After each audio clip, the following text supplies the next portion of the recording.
निःशुल्क रूप से मिलनी चाहिए। क्योंकि एक बार को आप सोचिए, आखिर उस बच्चे की गलती क्या होती है जो एक गरीब घर में पैदा होता है और उसको बेहतर शिक्षा से वंचित होना पड़ता है। शिक्षा के सामने एक पैसे की दीवार खड़ी है, जो जितनी ऊंची दीवार लांघ सकता है, जो जितना अधिक पैसा शिक्षा पे खर्च कर सकता है, वो उतनी बेहतर शिक्षा पा सकता है। लेकिन अगर एक देश एक है, लोकतांत्रिक देश है, तो शिक्षा भी सबको एक समान रूप से तो मिलनी ही चाहिए। आज परिस्थिति ये है कि एक तरफ तो प्राइवेट स्कूल हैं जो लूट के अड्डे बने हुए हैं, वहां पे आप एडमिशन कराने जाएंगे तो सिर्फ एडमिशन के नाम पे ही आपको 10,000 20,000 रुपए देना होगा।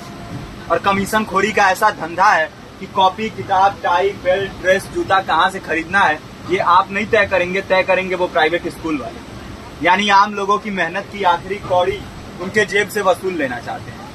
और दूसरी तरफ सरकारी स्कूलों में न तो पर्याप्त टीचर है, न पर्याप्त बिल्डिंगें हैं। 2019 का ही ये पुराना आंकड़ा है कि हर 100 में से 52 स्कूलों में या तो एक टीचर है या 2 टीचर हैं। और उन्हीं टीचरों के ऊपर जिम्मेदारी थोप दी जाती है कि जनगणना करो, मतगणना करो, पशु गणना करो, तमाम काम करवाए जाते हैं। और 19 के बाद से तब से कितने टीचर रिटायर हुए होंगे और 18 के बाद से कोई टीचर की वैकेंसी भी नहीं है। आप खुद भी सोच सकते हैं ये परिस्थिति और कितनी बिगड़ी हो। इसीलिए हम लोग ये मांग उठा रहे हैं, चाहे कोई राष्ट्रपति का बच्चा हो या किसी मजदूर का, सबको शिक्षा एक समान मिलनी चाहिए और निःशुल्क रूप से मिलनी चाहिए। प्रेमचंद ने अपने दौर में भी कहा था कि एक सभ्य समाज में ऊंची से ऊंची तालीम मुफ्त होनी चाहिए और इसका पूरा खर्च गवर्नमेंट को उठाना चाहिए, क्योंकि हमारे देश को फौज से ज्यादा आवश्यकता तालीम की है। और शिक्षा से जुड़ता हुआ ही दूसरा मुद्दा हम लोग उठा रहे हैं। दूसरा मुद्दा है रोजगार का।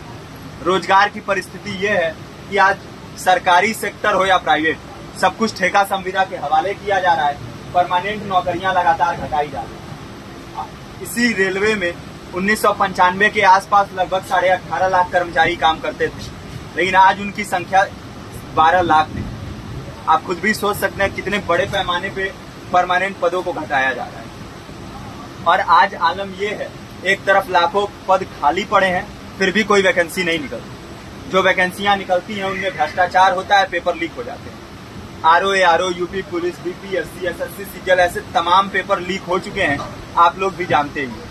अभी नीट की धांधली में ये पता चला कि एक एक पेपर 30 लाख से 50-50 लाख रुपए में बेचा गया। हम और आप तो ये पैसा नहीं दे सकते।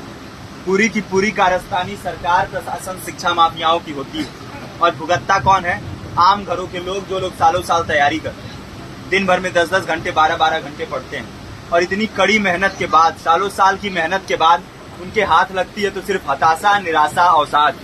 बहुत से छात्र नौजवान जो इस बेबसी में, इस डिप्रेशन में नहीं जी पाते, आत्महत्या तक के कदम उठा लेते हैं। लेकिन ये देश की विडंबना है कि टीवी चैनल, अखबार, मीडिया, नेता, मंत्रियों के लिए कहीं ये कोई मुद्दा नहीं है। उनके लिए मुद्दे हैं तो जाति, धर्म, रंग, नस्ल, अगड़ा पिछड़ा।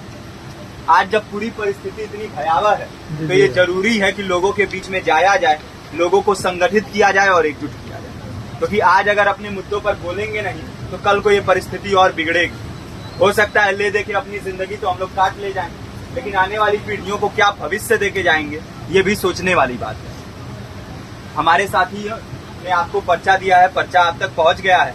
पर्चे में और भी बातें हैं, इसको पूरा विस्तार से पढ़िए। पर्चे में हमारा नंबर है, संपर्क कीजिए।